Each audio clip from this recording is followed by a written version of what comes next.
Muy buenos días, muchísimas gracias.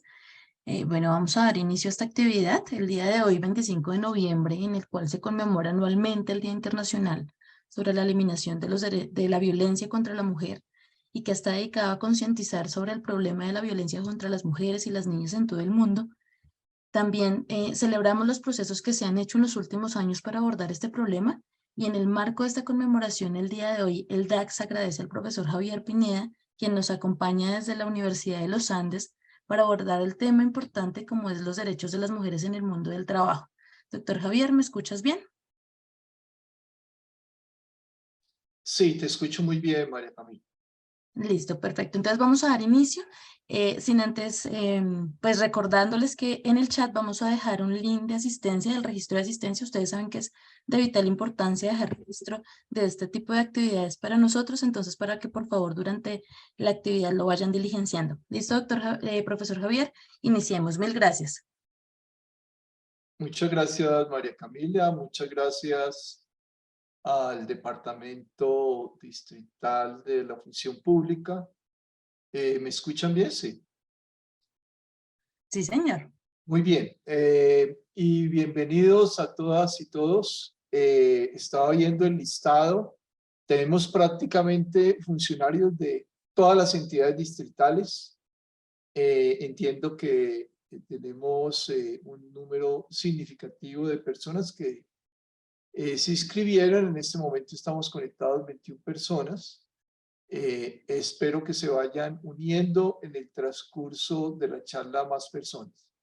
Entonces, nada, hagamos de este tiempo que le dedicamos, que sacamos del trabajo, esta hora y media que vamos a estar aquí, un tiempo muy productivo para entender un poco la situación, digamos, de lo que hemos llamado eh, discriminaciones de género en el trabajo.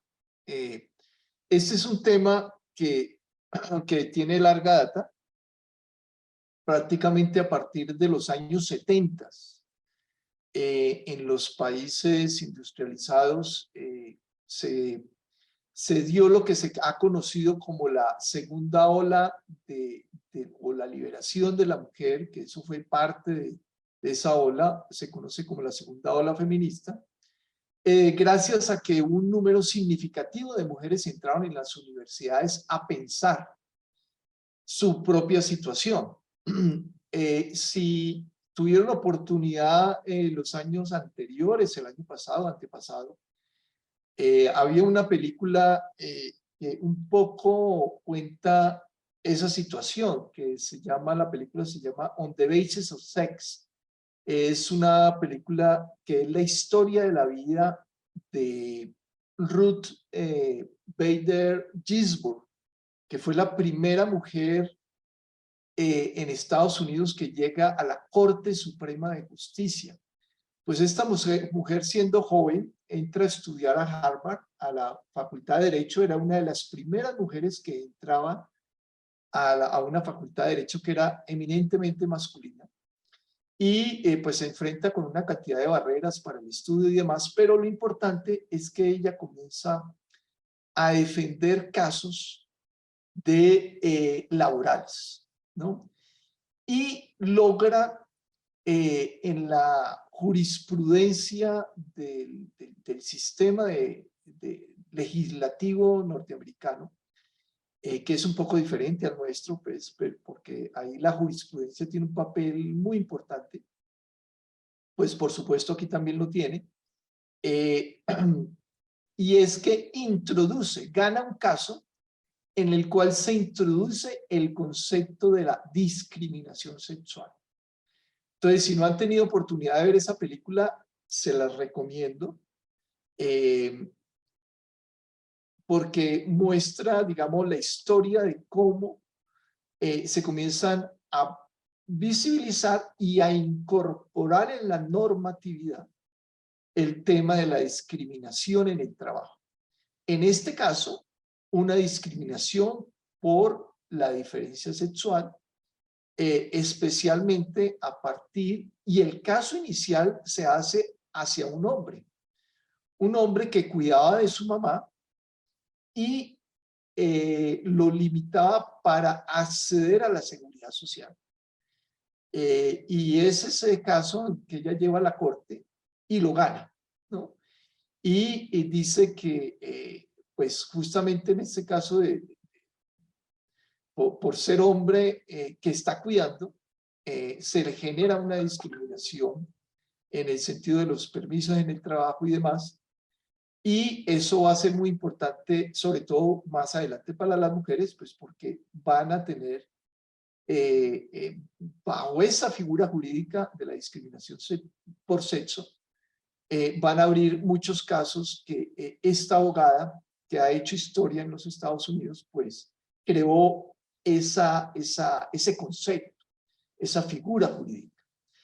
Entonces, desde los años 70 para acá,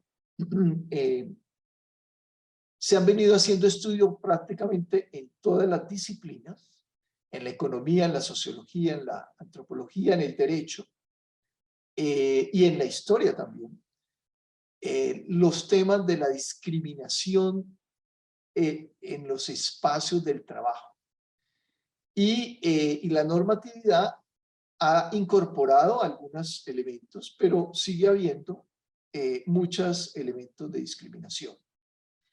Lo que vamos a ver hoy es parte de una investigación que hicimos el año pasado de lo que se llama buenas prácticas de equidad de género. A pesar de que la normatividad nos dice que hay condiciones iguales para acceder al trabajo y, digamos, brinda algunas garantías normativas, por supuesto, siempre son en discusión y parte de lo que vamos a ver el próximo año en Colombia es muy seguramente una reforma laboral. Siempre hay prácticas culturales que discriminan. Entonces vamos a ver lo que se llama, lo que recientemente, porque es un proceso de los últimos 5 años, lo que están haciendo organizaciones gracias a una campaña que del 2010 en el mundo inició las Naciones Unidas. Las Naciones Unidas iniciaron una campaña que le llamaron el Pacto por la Equidad, donde comprometían empresas, especialmente todo tipo de empresas, pero especialmente empresas transnacionales, a comprometerse a firmar unos pactos de respetar unos principios laborales. Y esto es muy importante, unos principios laborales que van más allá de las convenciones laborales comunes, digamos, de los... Perdón, sí.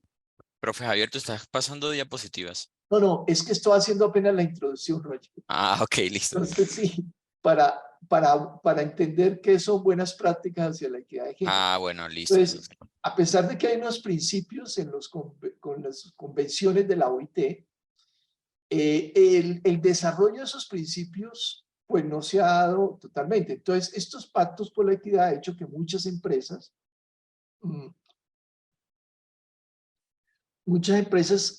se hayan comprometido en eso y comiencen unos procesos de políticas de equidad de género. Y eso es lo que vamos a hablar. Entonces, podría hablar de muchos otros aspectos de mercado laboral, de aspectos. Voy a hablar de lo que se puede hacer en una organización. Cualquier organización pública, privada. Claro, las experiencias que hemos recogido aquí son de empresas sobre todo, públicas y privadas, pero pueden ser también de organizaciones en general. Entonces, esa es la introducción que quería hacer en esta, sobre de qué vamos a hablar hoy. Vamos a hablar, ¿tenemos cuánto tiempo? La reunión es de 1 hora, ¿verdad, María Camila? Pero la Sí, charla, señor. ok, trataré de ser en 30 minutos o 40 minutos esta charla. Nosotros publicamos este libro que se llama Buenas Prácticas de Equidad de Género en Organizaciones en Colombia, que lo trabajamos con la profesora y directora del CIDER, Natalia Franco, con la directora de la Fundación CHIS, que fue la fundación que ha venido trabajando en el Pacto por la Equidad con Naciones Unidas, y un grupo de egresadas y estudiantes del CIDER. Entonces voy a sintetizar un poco un trabajo que hicimos durante un año con este grupo de empresas, ¿no? Son 25 empresas en distintos sectores económicos. Cosméticos como Avon. Avon, ustedes saben que tiene toda una línea comunicativa de apoyo a las situaciones de la mujer, especialmente ustedes han visto en los noticieros los casos para enfrentar las violencias contra las mujeres, ¿no? Entonces, es una de las organizaciones que tiene algunos compromisos muy importantes. Y L'Oréal, que en el pasado fue muy criticada por algunos aspectos desde el punto de vista de género, pero en los últimos años pues se ha comprometido en estos procesos de equidad de género, en el área, en el sector financiero, Bancamías, Scottish Bank, Mastercard, Bancolombia. En el sector petrolero habían 6 empresas, incluyendo Ecopetrol, el sector energético, el sector de construcción, alimentos y bebidas, el sector de telecomunicaciones, el caso de Movistar, farmacéutico, ¿no? Químicas, digamos, Pfizer y Sanofi, y grupos empresariales como Nutresa y el Grupo Éxito, y una empresa de consultoría que es Pricewaterhouse. Entonces fueron estas 25 empresas, querían que hiciéramos 100, era imposible, un trabajo muy arduo. No fue una investigación a profundidad en cada empresa, sino más bien entrevistas con directivos, con personas que han estado en estos procesos en cada empresa, a partir de lo cual hicimos unos resúmenes, unos informes al respecto. Ese pacto por la equidad que ha promovido Naciones Unidas básicamente se basa en lo que lo que ONU Mujeres ha llamado los principios para el empoderamiento de la mujer, para cambiar relaciones de poder, digamos, como elemento central, y son estos 7 principios, ¿no? Promover la igualdad de género desde la dirección al más alto nivel, y en estos principios un poco se basan las buenas prácticas. Tratar a todos los hombres y mujeres de forma equitativa en el trabajo, respetar y defender los derechos humanos y la no discriminación, velar por la salud, la seguridad y el bienestar de todos los trabajadores y trabajadoras, promover la educación y la formación y el desarrollo profesional de las mujeres, llevar a cabo prácticas de desarrollo empresarial, cadenas de suministro y mercadotécnica a favor del empoderamiento de las mujeres. Esto va a ser muy importante porque incluye, no solo es el trabajo interno en las organizaciones, sino, como vamos a ver ahora, el trabajo hacia afuera. Todo lo que tiene que ver con su función de ser, ¿no? Promover la igualdad mediante iniciativas comunitarias y evaluar y difundir progresos realizados a favor de la igualdad de género. Entonces, estos principios, lo primero es decir que esos principios que van hacia la igualdad, entonces tienen que ver en su relación con la equidad. Ambos elementos se toman como sinónimos, hay una ligera diferencia en el sentido que, digamos, la equidad consiste en prácticas de equidad que lleven a la igualdad en el sentido del disfrute de iguales oportunidades, recursos, reconocimientos y derechos, ¿no? Entonces, las políticas las llamamos políticas de equidad que deben conducir a la igualdad, ¿no? Entonces, esas políticas son, digamos, procesos que hagan justicia. Y eso va a requerir, entonces, ahora vemos de qué tipos pueden ser. Para avanzar hacia la igualdad de género, se han convertido en una prioridad estas políticas de equidad para las organizaciones en la medida en que no solo son una fuente de desempeño corporativo, sino que por sí misma constituyen un propósito de desarrollo. Es decir, la equidad es un fin en sí mismo, en el sentido de que una sociedad más igualitaria y con iguales oportunidades para todas y todos, pues va a ser un propósito en sí mismo. Pero van a apalancar otros procesos, ¿no? También se convierten en elementos que generan otros procesos de desarrollo. Requiere el compromiso de todas las personas que conforman la organización. Las empresas deben remover barreras organizacionales que tienen que ver en general, en este caso, sobre todo pueden ser formales, pero sobre todo son informales, son de cultura organizacional, que inhiben el camino hacia la igualdad y también contribuyen a eliminar aquellas propias de los contextos locales y nacionales en que actúan. Tanto los líderes como todos los demás actores deben adquirir herramientas, las actitudes y los comportamientos para promover la inclusión de género en los espacios de trabajo.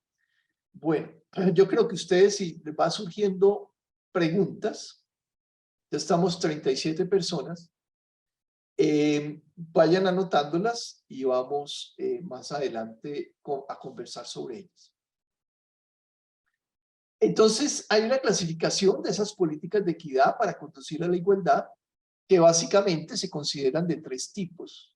Lo que se llama acciones afirmativas o políticas afirmativas o positivas, que son las cuales se dirigen a compensar las desventajas tradicionales que grupos de personas han tenido en el trabajo u otros ámbitos sociales.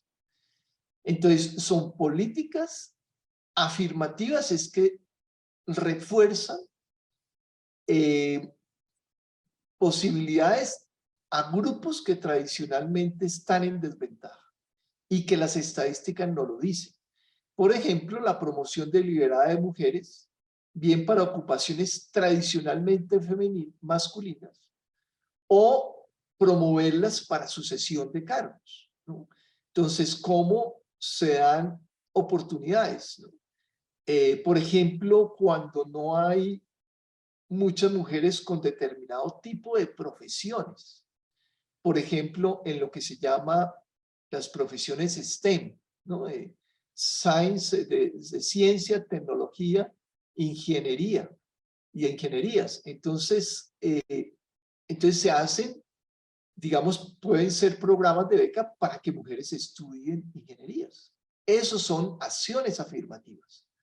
O, por ejemplo, no tenemos mucha representación en las profesiones de personas de determinado grupo étnico o racial, y entonces se hacen programas específicos de apoyo.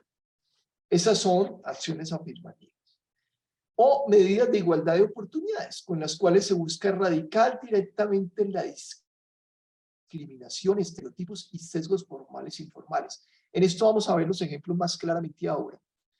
Pero puede ser la identificación y erradicación de los sesgos de género en los procesos de reclutamiento. Por ejemplo, muchas empresas encontraron que sus comunicaciones, especialmente sus formas de convocatorias para determinados cargos, tenían sesgos en el lenguaje. Entonces, siempre nombraban los técnicos, hablaban en sentido muy masculino, y eso pues hacía que nunca entraran a determinados cargos mujeres, ni aplicaran, ¿no? Entonces, esos son sesgos de comunicación, de lenguaje, y es parte de lo que vamos a ver. Entonces, revisar esos sesgos son medidas para generar igualdad de oportunidades. Y acciones transversales que consisten en la integración sistemática de la equidad de género en todas las decisiones, las áreas, los procesos de la empresa, la cultura organizacional. Es decir, no es simplemente hacer una acción solamente para el reclutamiento, sino que una política de género de una organización digamos, debe considerar todos los campos posibles. Y ahora vamos a ver cuáles pueden ser esos campos posibles, ¿no? Entonces, una acción transversal, por ejemplo, es el lenguaje. En todas las comunicaciones, tratar de no tener un lenguaje sexista o racista o de cualquier otro tipo. Muy bien, entonces esos son los tipos de políticas, digamos, se pueden clasificar en este tipo de situaciones. Y aquí tenemos tres, digamos, problemas que los sintetizan en una parábola, en unas parábolas, en unas formas más claras de explicar, que lo hace ONU Mujeres, para ver, digamos, los grandes obstáculos, especialmente que las mujeres tienen en el mercado laboral. Esto también puede aplicar a otros grupos de población y vamos a ver ahora que también para discriminaciones por discapacidad, por orientación sexual, por cualquier otro tipo de discapacidad va a ser importante estos fenómenos. En Naciones Unidas habla de los pisos pegajosos, es decir, que cuando tú no puedes arrancar, ¿no? Entonces, situaciones que impiden que te quedas pegado en la casa porque no consigues trabajo y porque no tienes experiencia, etcétera. Le pasa a muchas personas que impiden el acceso al trabajo, a la vida laboral, la superación de la pobreza, ¿no? Entonces, ¿cómo lograr que ciertos grupos de población que no han tenido o porque no tienen capacitación o porque no tienen ciertas habilidades, etcétera, se quedan en esos picos pegajosos? Entonces, ahí se han desarrollado estrategias de inclusión laboral. Entonces, políticas internas o externas con aliados en sus cadenas de valor, estrategias para reducir la segregación laboral, especialmente en actividades económicas muy masculinizadas, como en el caso del sector mineroenergético, como vamos a ver ahora en algunos ejemplos. El otro fenómeno es las escaleras rotas, es decir, la dificultad para moverse de un trabajo a otro, que pueda ser mejor, ¿no? O ascender en una misma organización. ¿Por qué? Por dificultades para la movilidad laboral, social de aquellas personas con educación media, ¿no? Entonces, ahí los programas de capacitación van a ser muy importantes. El apoyo educativo, la adquisición de experiencia laboral y el eliminar de barreras de ascenso. Y en ese proceso de ascenso muy pegado a las escaleras rotas están los techos de cristal. Es decir, cuando tú ya tienes una formación que te permite moverte a mejores cargos, pero ya cuando quieres llegar a cargos de decisión, a cargos de alto nivel, ¿no? O de dirección, se enfrentan a unas barreras invisibles que se han llamado en la literatura los techos de cristal, ¿no? Sí, y para eso, digamos, hay unos programas específicos que justamente en organizaciones grandes, pues han implementado, ¿no?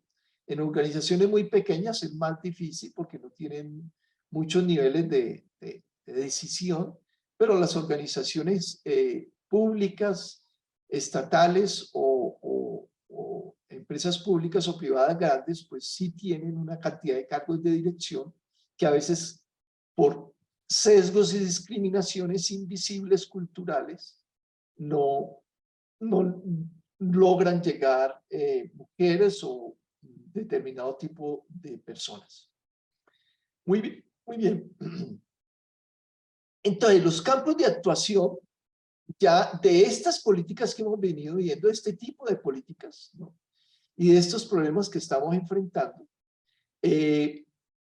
van a ser al interior de la propia organización y hacia afuera de la organización. Porque una política de equidad de género en la organización debe preparar la organización para ser también inclusivo y poder tener un enfoque inclusivo y sobre todo de diversidad para incorporar también en sus políticas hacia el mercado, hacia el servicio público, esa perspectiva.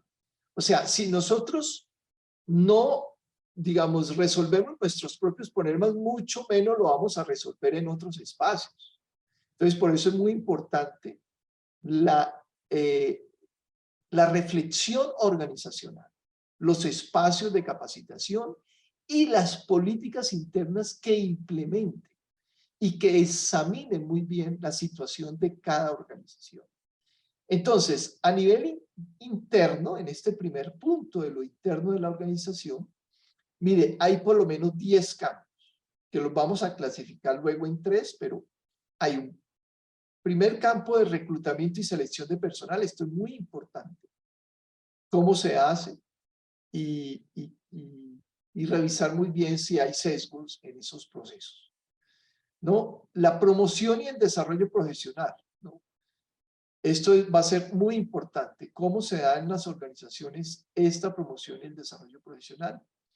El entrenamiento y la capacitación, las evaluaciones de desempeño. Hemos visto que muchas evaluaciones de desempeño tienen sesgos. Entonces, esto va a ser muy importante. ¿Y qué estimula y qué desestimula? Entonces, esto debe estar siendo revisado también desde una perspectiva de diversidad y género. La remuneración y los salarios, por supuesto. Las relaciones de la vida laboral y el cuidado familiar, la salud ocupacional y los riesgos en el trabajo, el ambiente de trabajo, el acoso sexual y laboral y la comunicación incluyente y no sexista. Esos son los 10 campos que en el Pacto por la Equidad se promueven y los mismos que están promoviendo algunos programas.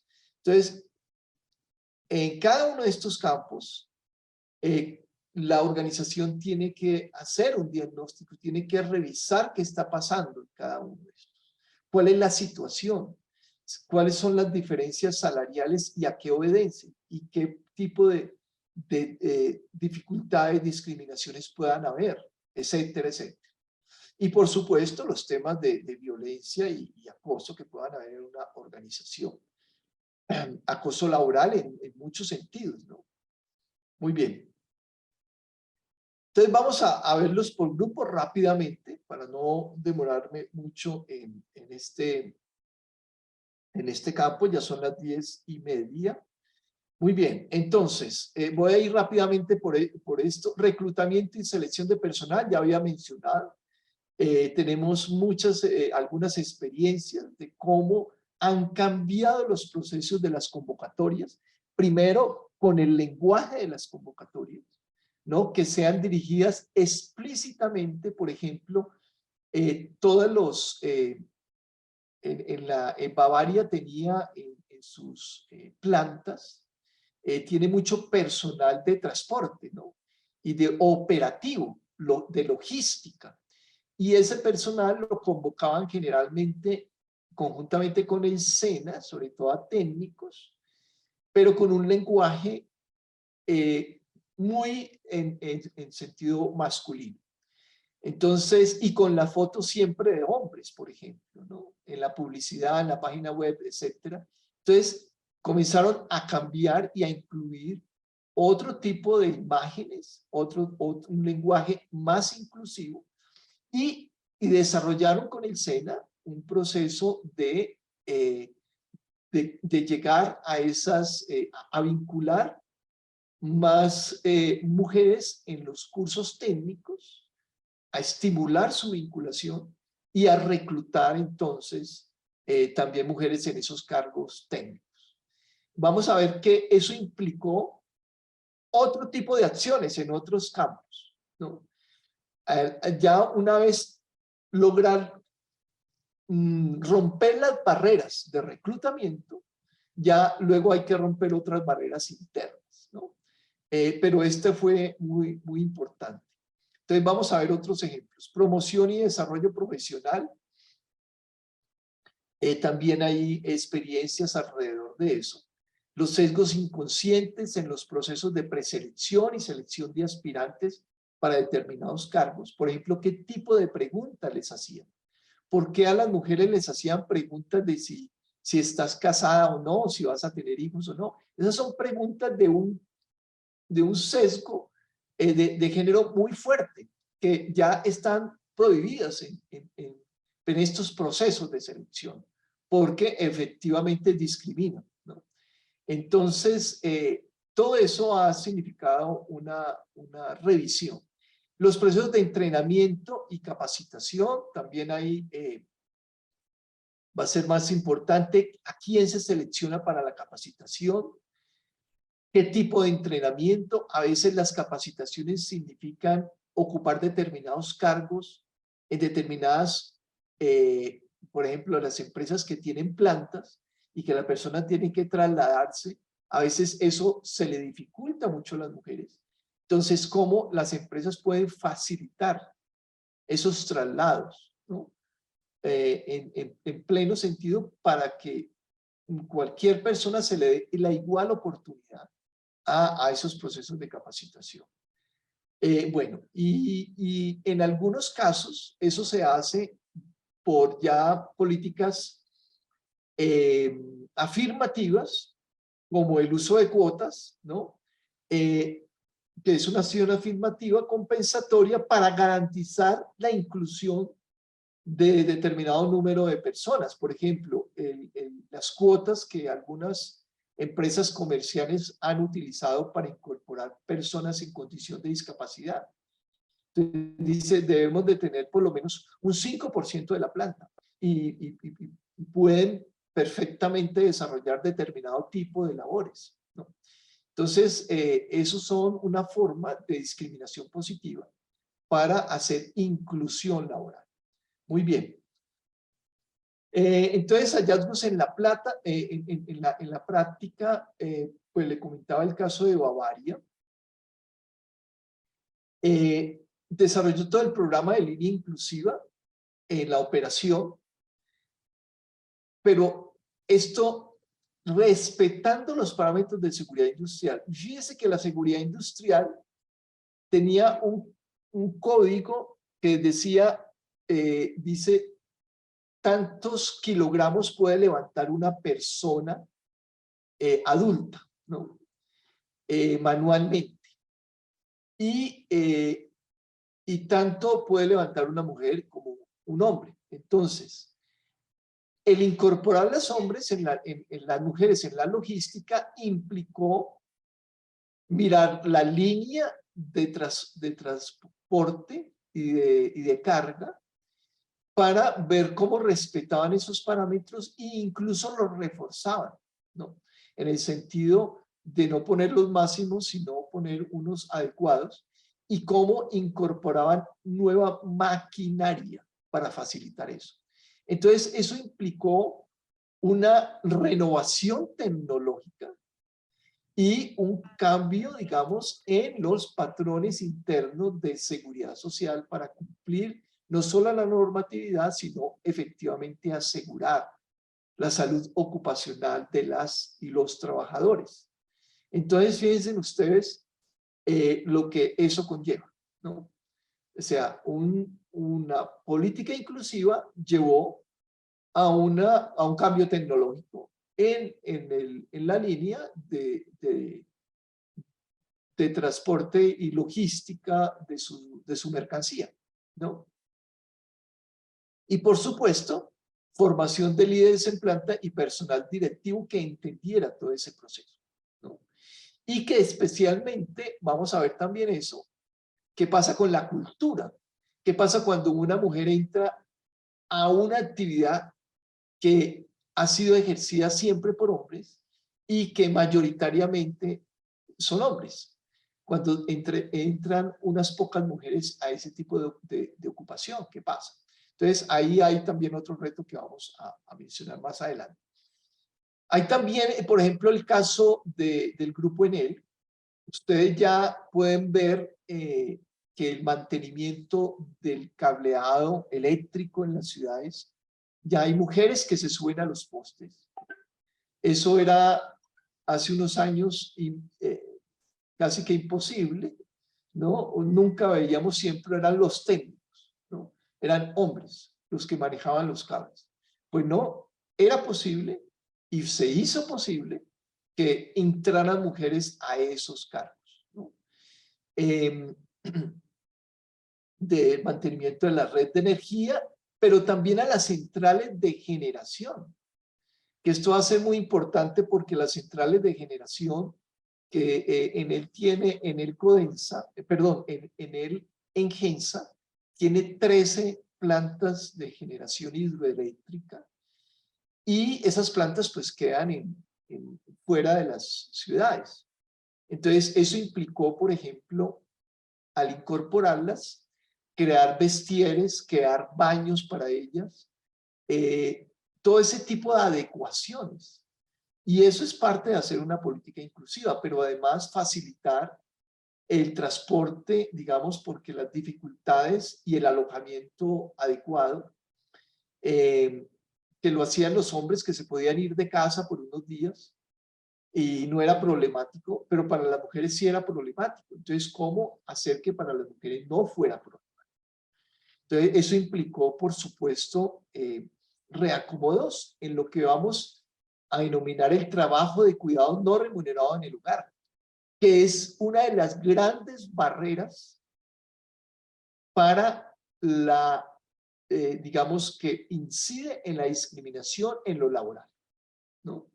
Y eso fue, digamos, si algún conflicto ha causado entre parejas en los últimos, María del Pilar, ahorita te doy la palabra, ha causado,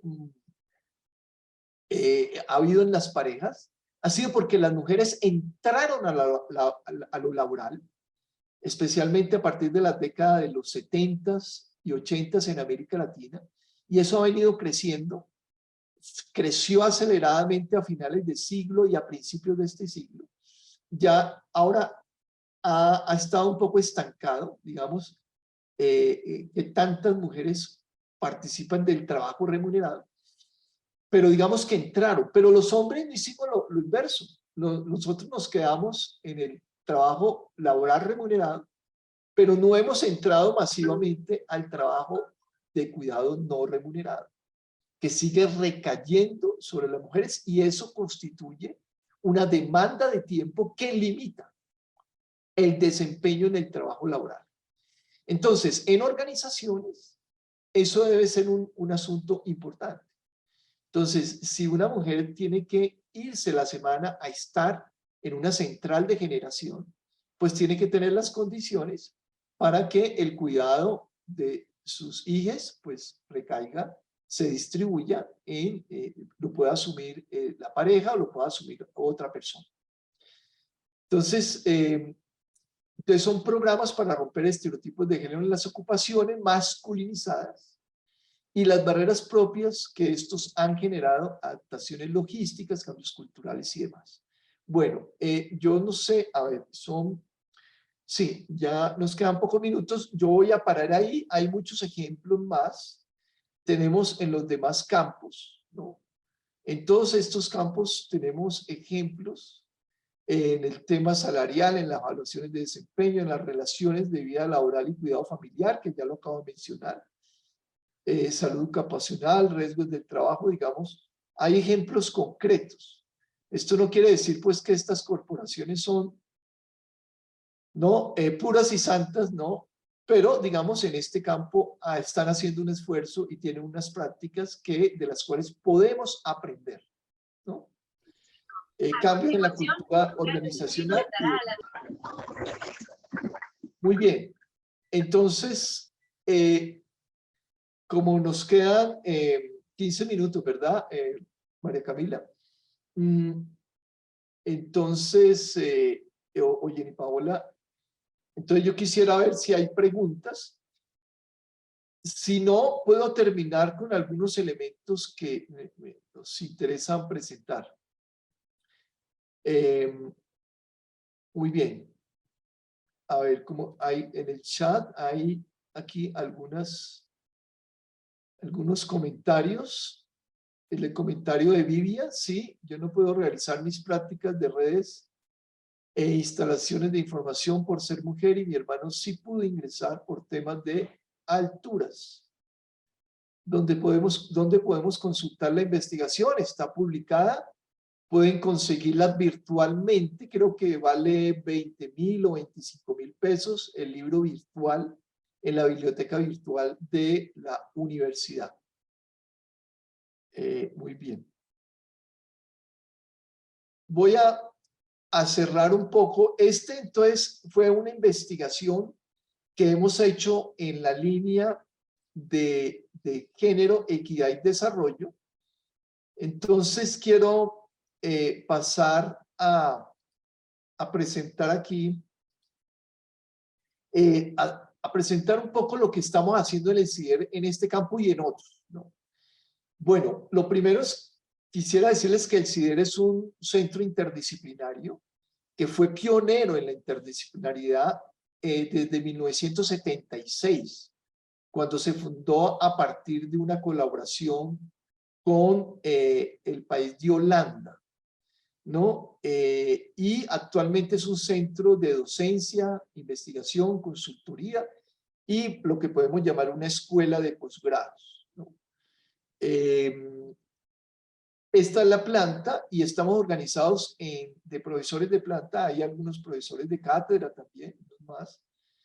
En 4 líneas: en la línea de instituciones, paz y desarrollo, en la línea de planificación y gobernanza territorial, en la línea de género, equidad y desarrollo, en la cual yo estoy junto con otras 2 colegas, Diana Gómez y Diana Carolina Ojeda, y en la línea de sostenibilidad, ambiente y desarrollo.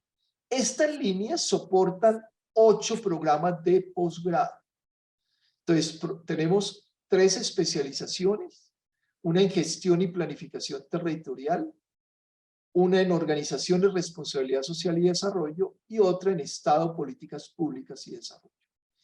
Y 4 maestrías, una en estudios sobre sustentabilidad, la de género, la de planeación urbana y regional, donde tenemos un grupo importante de función, de unos pocos, digamos, de distintas entidades del distrito, en la maestría en estudios interdisciplinarios sobre desarrollo y el doctorado en estudios interdisciplinarios sobre desarrollo. Son 8 programas. Voy a mostrarles como ejemplo, digamos, el caso de la especialización en organizaciones.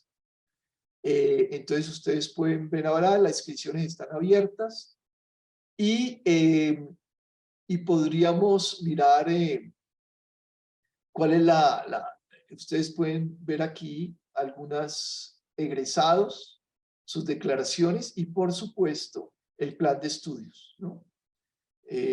Conoce aquí el plan de estudios y ahí lo pueden ver. Entonces, ¿sí lo están viendo en pantalla?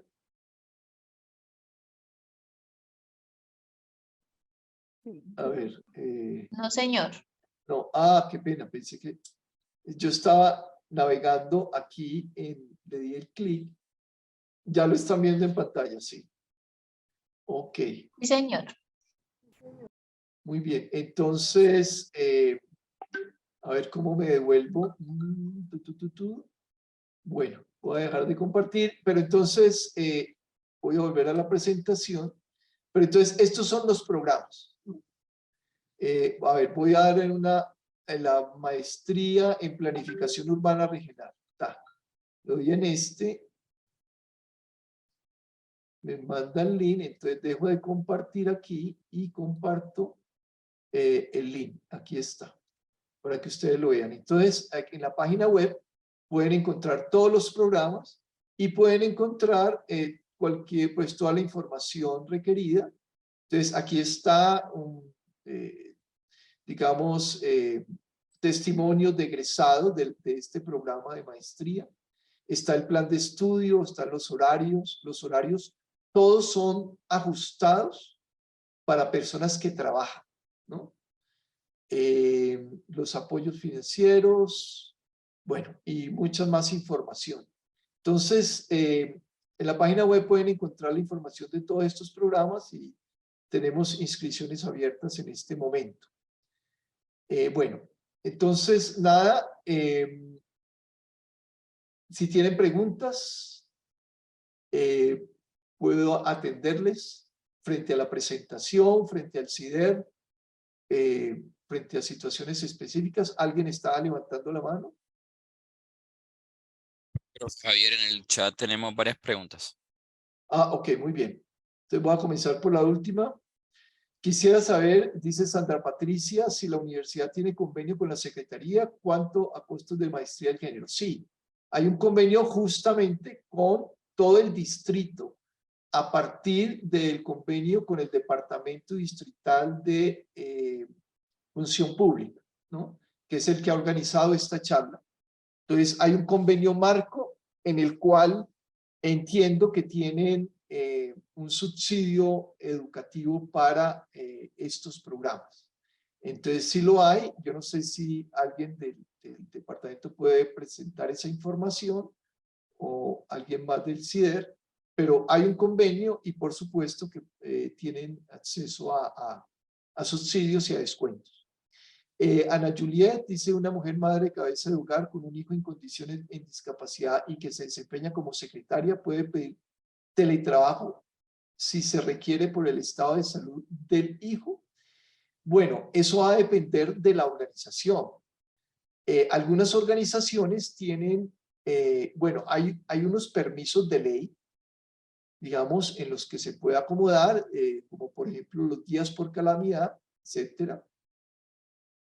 Pero para pedir para teletrabajo puede ser por convenio, digamos que pueda haber si hay pacto o convenio, sí, convenio sindical, o si hay beneficios extralegales, digamos que muchas de las grandes organizaciones tienen. Y en esos se han incluido mucho los días de teletrabajo y los días de presencialidad. Entonces, habría que ver con qué organización está este personal administrativo en el cargo de secretaria para lograr, digamos, tener un teletrabajo permanente o parcial, ¿no? Es algo que se ha venido dando y que ha tenido mucha polémica y varios estudios se están haciendo al respecto. Justamente hace poco me llegó un libro que produce un colega sobre el tema del teletrabajo y salud ocupacional. Muy bien, a ver, ¿hay alguna otra? Si yo puedo realizar mis prácticas, dice Vivian Durango, de redes e instalación de información por ser mujer y mi hermano sí pudo ingresar por tema de alturas. Ah, bueno, eso fue claramente un caso de discriminación. Bueno, entonces aquí nos informa Jenny Paola que el Departamento Administrativo de Servicio Civil Distrital les comparte el enlace para que conozcan la alianza que hemos hecho con ellos desde el CIDER, pero que es firmada por la universidad como un todo. Entonces ahí pueden ver el acuerdo y yo creo que no lo hemos comenzado a aplicar y la idea con estas conversaciones es que comencemos a desarrollar esa alianza. Muchas gracias, Jenny Paola. ¿Alguna otra pregunta o intervención? Nos quedan 5 minuticos.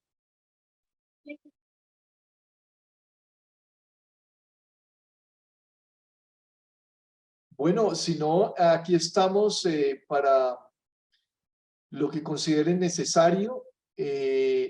Tenemos pues esta oferta de cursos, hacemos también pues investigación y consultoría, especialmente con egresados y con otros profesores de la universidad en un trabajo interdisciplinario. Fue un gusto estar con todas y todos ustedes. Tengo un especial aprecio con el distrito de Bogotá, fui funcionario en algún momento. Entonces, nada, un saludo para todos y todas, si no hay más preguntas. Listo, profesor Javier, muchísimas gracias por la intervención, muchísimas gracias por este espacio, también a la Universidad de los Andes y a CIDER. Bueno, nada, invitarlos nuevamente. El día de hoy a las 2 de la tarde tenemos otra actividad en el marco de esta conmemoración del día de hoy, del 25 de noviembre. Por favor, recordarles que no se me vayan a ir sin diligenciar la asistencia. Ya nuevamente se las compartimos en el chat.